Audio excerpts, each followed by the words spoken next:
been working so hard. I got a dream, baby.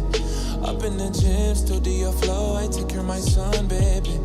I need my time. And that was Berto Batista once again. Make sure you go stream his album, Nasty and Laura. You can find that on all streaming platforms as well. We appreciate you. Straight fire. I'm waiting for my Kiss It Better cover because Miguel never gave it to us. Tattoo. That would be fire. Oh my God. I'm gonna write this man something to sing, man. Yeah, Fuck that's that. you better. Shit.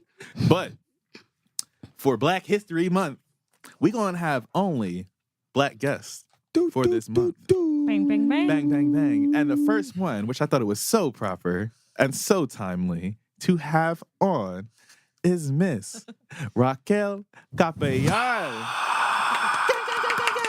Thanks for having me, guys. We are so excited.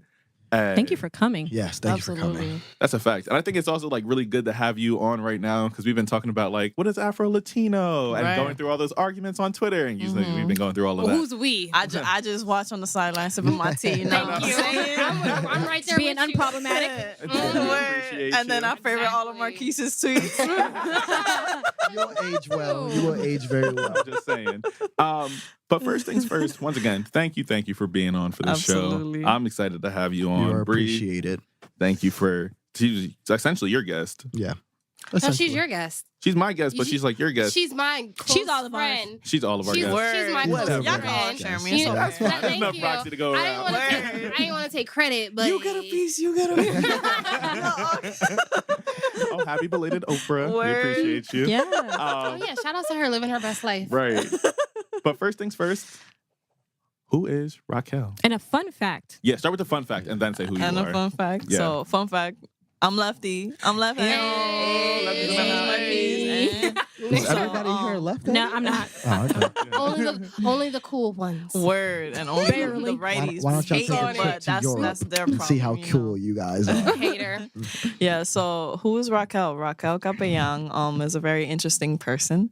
I'm not gonna speak in third person, that's weird. But Your shit. Go ahead, girl. Interesting, actually. talk your truth, girl. But so I'm a community advocate / activist. I'm a lot of things, honestly. I do a lot. I am part of the NAACP branch. It's a lot of things have been dormant because I've been starting to focus more on myself. But since being back home from college, a graduate of Susquehanna University, like Mr. Marquise, you know, studied broadcasting, sociology minor. So that was college was a big revolution for me because it really made me who I am. Or at least like helped me find myself and discover myself through relationships with people, meeting very special people there, meeting, just literally even meeting myself there, meeting the future me, meeting that person who was inside me, who I didn't know how to bring out yet, especially just being a natural introvert. And being that awkward high school girl, but then when I got to college, I like blossomed and then was like known as this crazy activist who was shaking hands with the president by the end of the 4 years. Wow. So, you know, I did a lot. Well, do you want to talk about that a little bit? Like, yes. when you talk about like finding yourself again and like really introducing yourself all over again. Yeah. What is that like? Is that in terms of identity, what you love to do? Everything. What did that look like? Because I remember seeing this transformation for you, and I was like, dude, yo, Roxy, a whole new person. Word. So tell us about that. Yeah, and it'd be cool to hear your perspective too, because you know it's like I do stuff, but I don't really know how I look doing it, or I don't really, especially it's like I do so much that I don't even know how to start. And then like even when I was before coming here, I was like, oh my gosh, like what am I gonna talk about? You know, like identity, like you know that's just such a broad topic. And it changes for all of us because I compare social justice issues, might be weird, but to an onion. Because once you're peeling that onion, there's 10 other layers. And you just cry and more more and layers. more. Word. You know, and then you get happy again, and then you know you peel another layer, and then it's like, oh my gosh, well this person feels that way, or this person's going through this because of their particular different situation. But basically, in regards to identity, I always hit on racial identity a lot, even through a lot of workshops I've facilitated in college. And kind of want to bring back to the city. Embrace the somehow. difference. Embrace the difference, right. That's my motto. I'll get into that later. But before I get into embrace the difference, as for identity, identity is very complex. And Marquise probably knows about this a little bit more from what he saw me growing in college and stuff. And I even think of someone like my nephew right here. But as for me, identity is very complex. So my mother is African American or Black. You know what I know we're changing terminologies every day, but you know I try to be as politically correct as possible, but she's also mixed with many other things. I unfortunately do not identify as those. As Black, the older I get and the more I get to explore those roots, I do now. However, before, especially growing up in a Dominican family who sometimes did not realize they were anti-Black, but, I call that out more, especially after becoming conscious of it. My father's side, who I was raised with and know the best, so that's why I know those ethnic and racial roots more, they're Dominican. So, I know that best. I always, the hyphenated American, the Dominican American, and I say that purposely because I know it annoys certain people.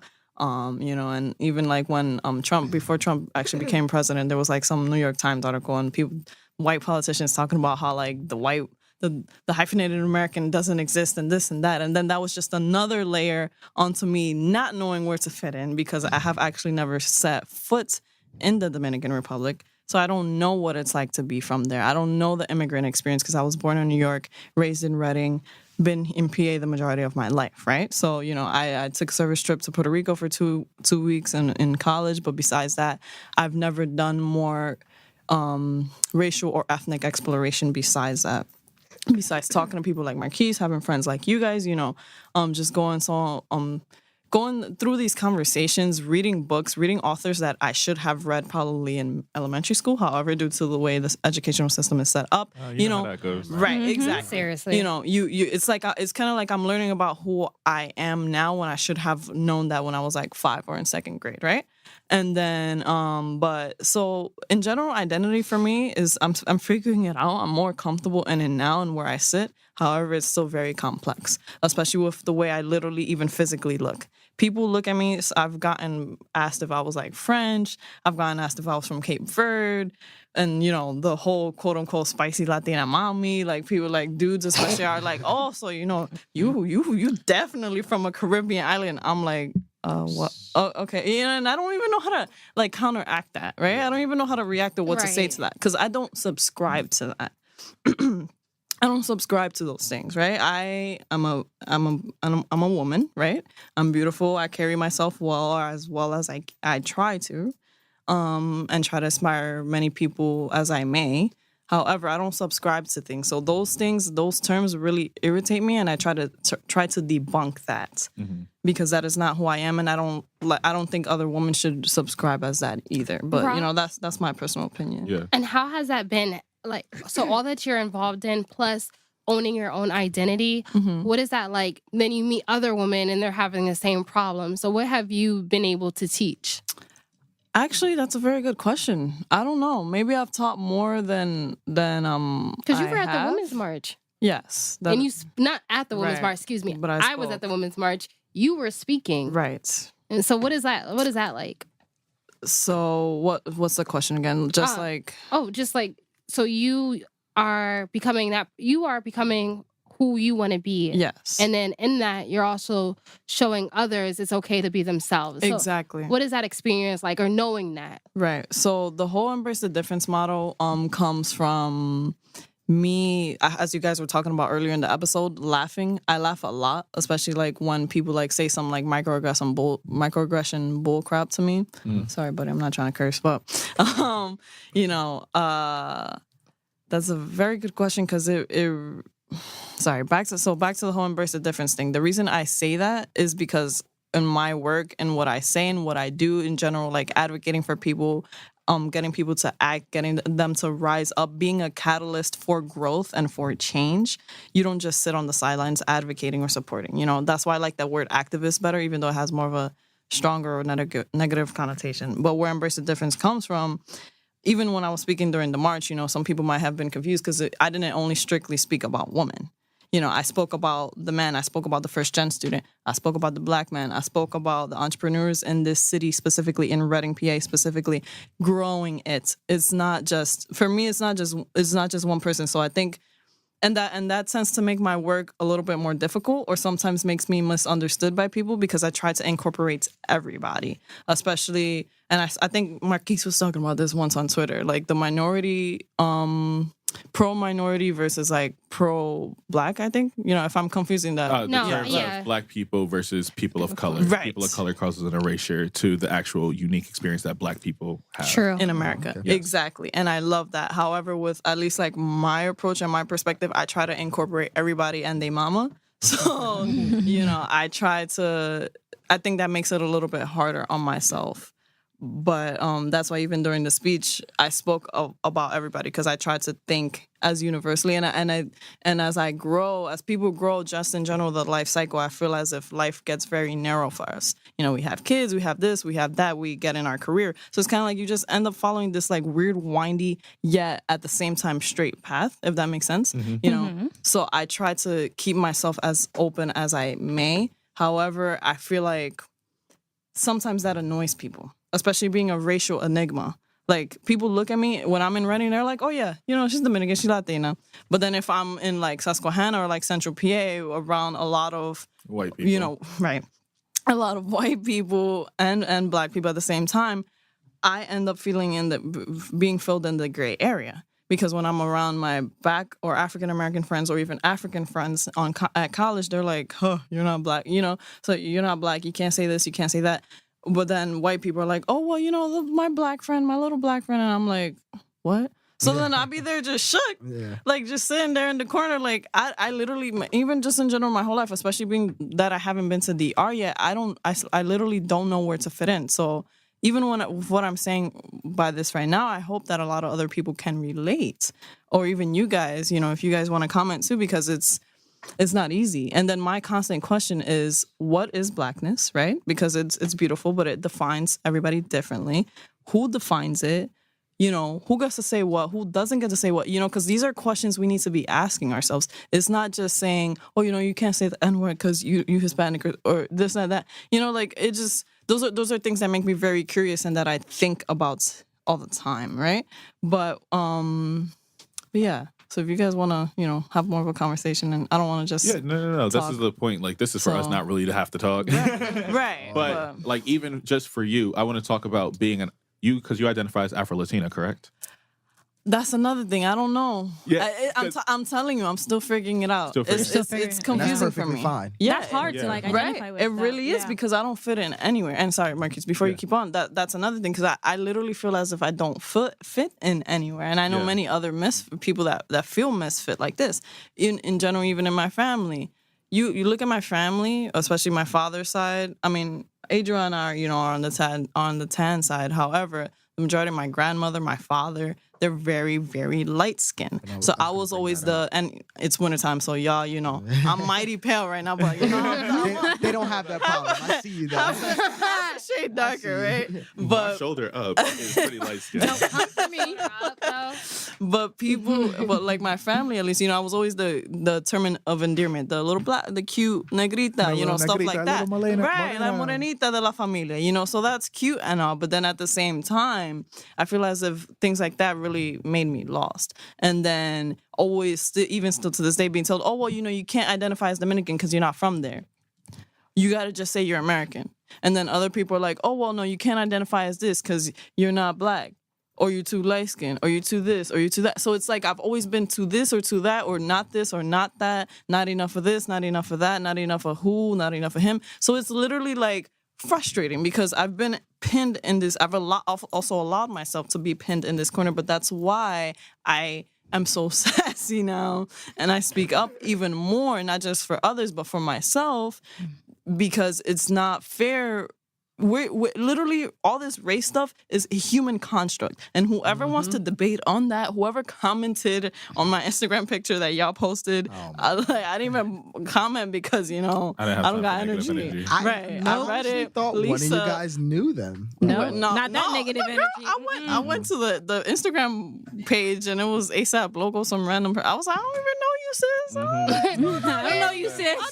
It's a whole man. I thought it was a girl. I thought it was a girl. Yeah, I said it was a dude. I was like, whoa, awkward. She probably gonna be watching this right now, but I don't know. But yeah, you guys get what I mean, though. Like, it's hard to be pinned in that corner because it's like you're constantly. It's like you're that handball, just being thrown back and forth. And I think for you, it's You know? like interesting in your space right now because you are African American, black, however you would. I say black, whatever. Yeah, but I'm Yeah, mixed but with a lot. Right, and I It's think not. that's- It's not just like I'm half and half or just one thing. You see what Right. I mean? Yeah. And so it's just like thinking about, especially with your relationship to your blackness, what is that? Because you ethnically, so racially, yes, you're also black. Right. But ethnically, Exactly. you didn't grow up in a black household. You grew up in a Dominican household. Right. And so those are where your ethnic backgrounds come from is you identify as Dominican, or at least you have those Yes. ethnic roots back. Now, Yes.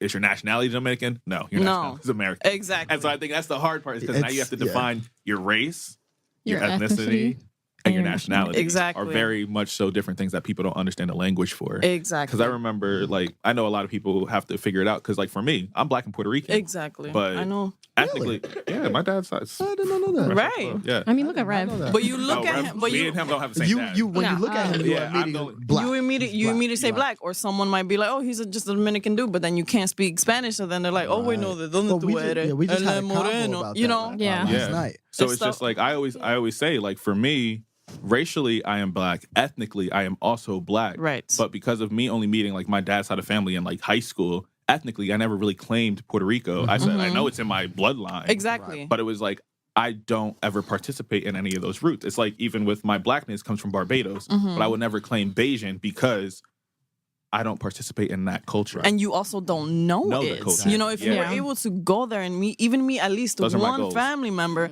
right? That's how I am with DR. I'm like, yo, I want to go so bad because I also want to at least empathize a little bit more. And empathy is very important because we have to learn how to feel how other people feel. However, until I get to go there, I won't know what it's like to be from there. I won't know what it's like for kids my nephew's age who is 9 or like even 5-year-olds having to beg people for money, you know, or they see an American. And they're like, oh, you know, ese gringo tiene dinero. You know, that white person got money. You'll go ask him for something. You know, I don't know what that's like because I am privileged enough to have been born and raised in this country. However, I have seen the struggle, especially of my father's side and my mother's side. You know, I don't know them too well, but my father's side, very hardworking people. Not all immigrants necessarily, but like whether the immigrant struggle or not, hard work. Like we hustle and bustle to get what we want. Yeah. You know, and that is part of who I am. And then that's why I was telling actually my friend Marvin earlier, my story is not just a story of me. My story is a story of 1,000. That's the 1,000 people that I carry behind me, my community, my family, my friends, my colleagues, my acquaintances, and then I always put myself here. But then this is awesome, and this is why I love being here because you guys are literally allowing me to talk. I don't talk that often. Just in general, my personality, I'm quiet. I like to observe at first. I do, and then I'm like, oh wait, what I do? You know, because I don't really give myself credit. But then at the same time, that's important to stop. Yeah. And even being around you, Marquise, like that's been contagious because I'm like, yo, this dude be bragging like that. Like, let me start. You know, sit in your blackness Word. and enjoy the fuck out of Exactly. it because we're fucking lit. Exactly. Definitely. And then, you know, the fact that you guys are looking at me and like even you guys having me as like your first guest, I was like, wow, that's really awesome. I didn't know when I was going to be on the show. I knew I was going to be on, but not when. But it's pretty cool that you guys have me as first. And I find it very intriguing because my story is not just, you know, simply African-American or of only a black woman, even though I do identify as such. I identify as a lot of things. Right. You know, so Still figuring it out. But then that's why I know I irritate people. Because some people are like, oh, well, you know, she says she's black, but she's not really black. Oh, well, she's Latina, but she's not really Fuck this. them. You know, so it'd be hard out here. Yeah, You know? but Yeah. it's a normal story. though, You to be get what completely I'm honest. saying though? Yeah. It's like this constant back and forth. Where do I fit in? What do I do? What do I say? Blah blah blah. Who do I please? And then literally I sat in my bed the one day and I was like, se acabó. It's finished. That's it. That's it. acabó. Yeah. I'm finished. Okay. Yes. I am who I am. I'm a woman. I'm a human being. I'm not gonna go into that colorblindness because I don't believe in that crap either. Because at the end of the day, we all in this room know the issues that we face every day. However, yes, that is my so I'm sorry I can't define who I Right. am. But then at the same time, that's the beauty of it. I think it's a very relatable story at the same time. Because a lot of Absolutely. people go through that, especially like, are you Afro-Latino? Are you not X, Y, and Z? Right. So for moving forward, just talking about the stuff that you don't necessarily brag about, you presented at Harvard. You're Talk right. Yo shit. Talk your You're shit. right. Talk Yeah. yo shit. What was that research Waiting. like? You're Like, right. So initially, it was actually a video project that I did with Mr. Marquise. Marquise and I, just about representation matters. You know, it's important for us to go back to the high school, talk to the students. Are you a first-gen student too? Mm-hmm. Okay, yeah, right. So that's a struggle in and of itself. Being a minority, again, the layers. You're a minority, you're a man, you're a woman, you're this, you're that, you're black, you're Puerto Rican, you're Dominican, you're Colombian, Cuban. And then you go into another layer of, oh, wow, I'm also at a PWI. And then boom. So basically, I was bored the one day at home during winter break, December 2017, right? December 20 or 16 into 17. Yeah. Excuse me, dates and months. But yeah, and so I hit up Marquise because Marquise is really well known in the community. Marquise got the connects. Marquise knows a lot of people. But I was like, okay, I'll be the brain. You know, I'll plan the logistics and stuff. And I was like, oh my gosh, we should do a video project. Like, we should go back to the high school. Alumni constantly going back, giving back, but let's give back in a more creative way. So I was like, yo, Marquise, let's do a video project. He's like, okay, word, what's up? Let's go. Let's do it. So then we went and interviewed some alumni, including Mateo. And I didn't know you guys at the moment, but of course, you know, y'all be included in the future. But basically, we went and did a video project, interviewed alumni from Reading High and current students. We spoke about the educational system. It was awesome. We got to share our college experiences, our work experience, and not just college, because I also understand the fact that school and college is not for everybody. However, it is for who it is, and it is for who it isn't. You know what I mean?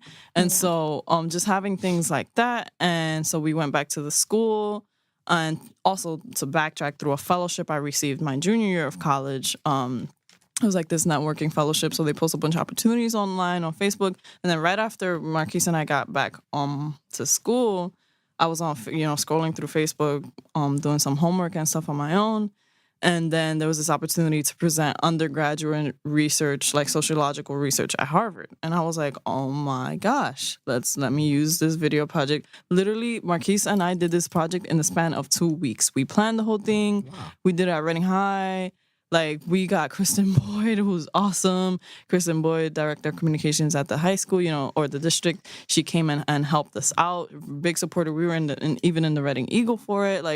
So it really, expedited without us even wanting to. But I think that's just what happens when you're great and you're genuine and you have genuine intentions, and then that impact also becomes elevated, right?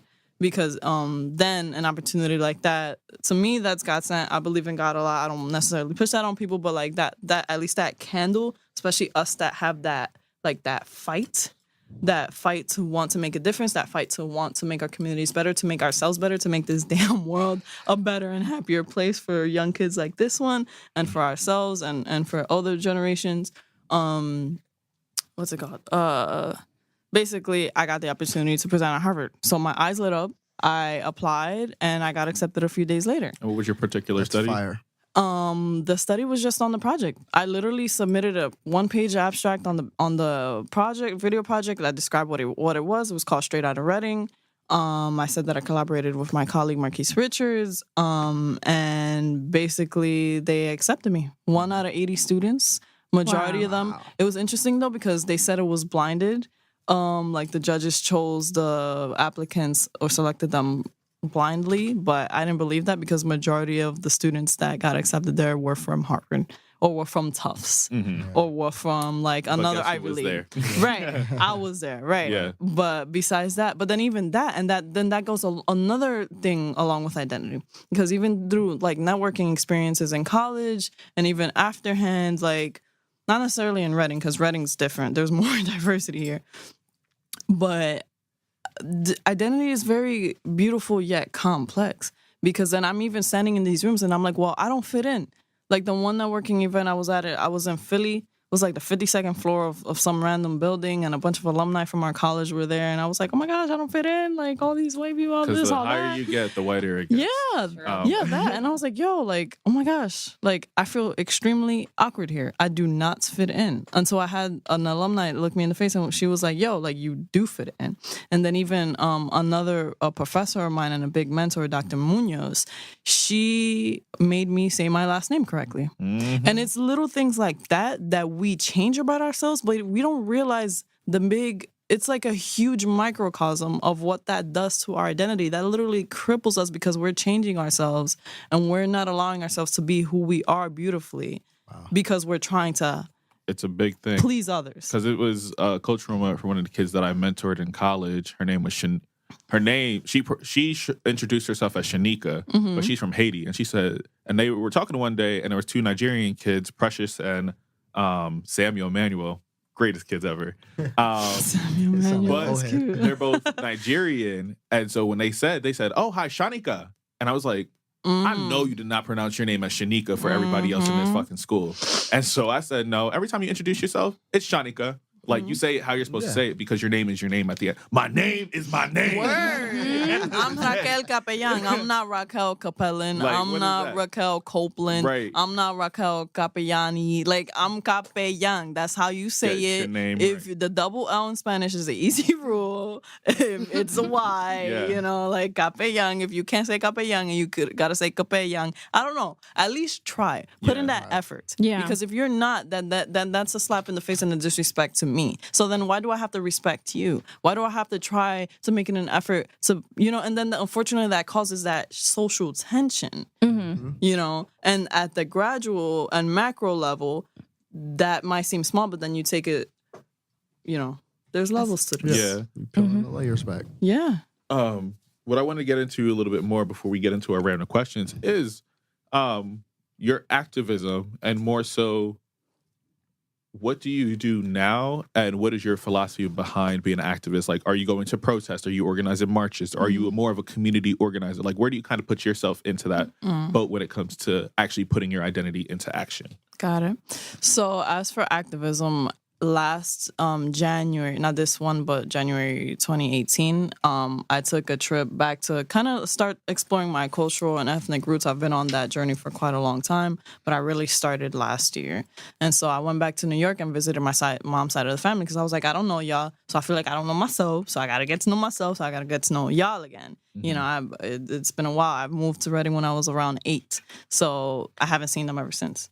So then I visited one of my closest uncles, and we were catching up and stuff, and he was explaining the history of my mom's side of the family, and he was telling me how he was an activist, and so was an activist, and so did this, and so did that, but I was like participating in marches and all this and that, and especially in regards to activism and just helping people and advocating for themselves since like high school.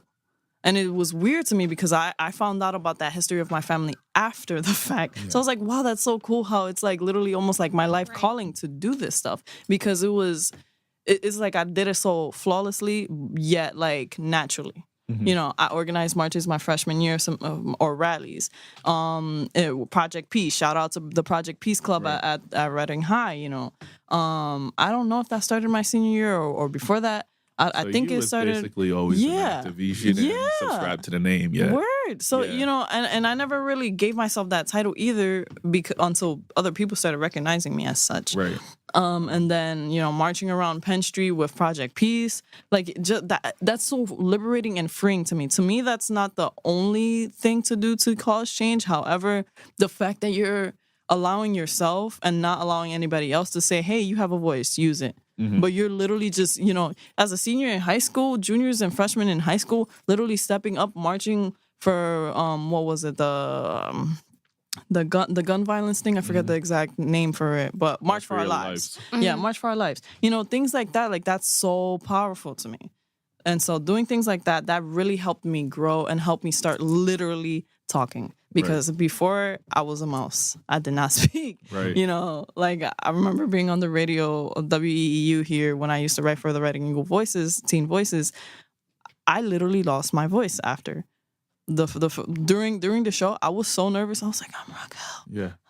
Like I was so nervous, I cried. I cried. I lost my voice physically. I cried. I went back home. I was like, to my grandma, I was like, yo, I ain't never going back. I ain't coming back. Like, blah, blah. But then I also saw that as a growth opportunity. And so fighting that fear, and always keeping that candle lit inside of you to continue that fight going. Because, we get burnt out. Mm-hmm. It's easy to get burnt out. Shoot. And then that's part of what made me so low-key. Word. the past few months, that's part of why I've been so low key because I've just started to focus more on myself. Right. But then, sorry. So back to your question, about like just what I do and why I do what I do. Yeah. So basically, now I'm working part-time for Mi Casa Su Casa, best cafe in town. Yeah. Oh, Marquise knows all about that. Word, shout out to She called me family. I used to go there a lot. Yeah. Look, I go. What? I'm trying Nah. to be on Yo, we Mateo's got a way, market. We 'cause got to Mateo stand at the can walk market. right around. I look. I Oh feel my like God. Mateo. I feel like He's Mateo always is there. always That's there. because He's That's always his there. second home. She works there. It's I've been Expand your the coolest time to horizons. go. Yeah. All right, before we finish this off, we have to go through our random question. Random questions. Alrighty, so basically you're gonna have 3 questions from each of us and answer them as fast as you can. All right, They're cool. completely random. Completely we don't think random. about Why them. not? It's on the spot. Yeah, on the spot. All right, cool. All right, What's up? Your favorite piece of jewelry? Earrings. Favorite poet. Maya Angelou. Ooh. Favorite rapper? Nas. Favorite singer? Alicia Keys. Oh. In the air. In the air. That's my wife. She don't know it yet. But, She got a whole husband. and a husband. Look, he had a You know whole how- wife. You know how he got her? You know what? Look, man. Really quick for you, your favorite fast food restaurant? Chick-fil-A. Even though. Yeah, we know. Yeah, we know. You're trash. You're trash. Dang. Trash. Word. I forgot Cookie the Monster in the building. So, Flash for that. Favorite color. Red. Red. Favorite childhood sitcom? Oh, I thought of Tom and Jerry at first. I don't know. Okay. Tom and Jerry. Tom and Jerry. favorite movie genre? Comedy. Okay. Word. Last but not least. Well, not last but not least. You got one more round to go around. Oh my gosh, I'm trash for that. I know. For real. Nah, I know. you ain't trash. Back to you. Yeah, go ahead. Go real quick. You Favorite ain't- ice cream. Chocolate, girl. Chocolate. Everything. Ugh. I'm screaming. Nah. Are you not going? I thought it was just gonna go around. Favorite brand? Like clothing or Yeah, it could be any brand. not good at this. To get Jordan. Well, my nephew said Jordan, but for me, I don't know. Gap. Okay. Gap, that's fine. Favorite Michael Jackson video? Ooh. Billie Jean. Ooh. That's a Like, liar. anything Yeah. she would have said, I was like, ooh. 'cause Yeah. Michael Jackson, Yeah, right. Michael Jackson is just Honestly. like, He had the amazing. visuals. Yeah. Peanut butter or chocolate? Chocolate. Oh, you just said chocolate. Yeah, Chocolate. I see Chocolate. what- Everybody- Go again. That's Go it. again. Different question. Try again. Where do you want to travel to in the world? I want to go to She already DR. answered that. You're trash today. No. Get your- Maria Well, Bree that's a asked the start. question. I want to go to France. I want to go all over. He's trash. What today. is Trash. your dream job? Okay, that's good. I always think of a journalist just traveling all over the world reporting on stories. Okay. Oh, I like That's a that. fact. You're Yeah, trash. no, Marquise. really. All Do right, better. Sorry, whatever. Marquise. I don't need this right now. And at the Pressure. local My level, show. community. All right, and so last but not least, we're moving into the Dear Reading segment, and this is where Word. it is like your open love letter to the city. So this can be anything we talked about throughout this entire episode, anything that you talked about, or any advice that you want to give. So Word. we're all going to go first, and then you'll be able to finish it off. Cool. Cool? That's cool. Alrighty, who wants to start? Dear Reading, never forget to peel back to the layers. Always. What? What? Thief. You're a vegan. Hater. Yeah, you don't know nothing about this. That didn't make sense. Did she- Thank you. You just got you see. Thief. Oh, I beef. called him I a thought you thief. said beef. I said, girl, No. you're vegan. Don't forget to peel back the layers and find your identity. Yeah, That's I a like good that one. I do. Mhm. Dear Reading, all Black lives matter. All of them. Every All single of them. one. Yep. I That's like my And we got a man. cosign. I like him. That's what I'm talking about. Dear Redden, you know what I'm about to do. I'm You about pull to that do it to bum-ass him. Love I'll thy throw my neighbor. phone I'm at you. throwing- Thy And I neighbor. got good aim. I'm gonna make sure one of the corners hits you too. You're gonna have a big Ouch. knot. Ah. It They don't got will a not good be your stabilizer. weekend. Let's see. I don't have one. That's it. Love thy neighbor. I'm gonna Oh stick my to God. what's You're corny. tried You're and corny. true. You're canceled. Jay, bring You some just coffee had in to here come so I up can and pour it on Jesus. her. Yep. I hate Go you. ahead. Dear Reading, make sure you just check on each other. Like, check on whether they're LGBTQ, Black, Hispanic, Strong friends. anything. Check on everybody. Just make sure they're mentally okay. I'm with that. Oh, no, I'm next. So, dear Reading, this is actually an African proverb. I might be miswording it a little bit, but a community that isn't a community member basically that is not embraced by its community will literally burn it down. Oh yeah.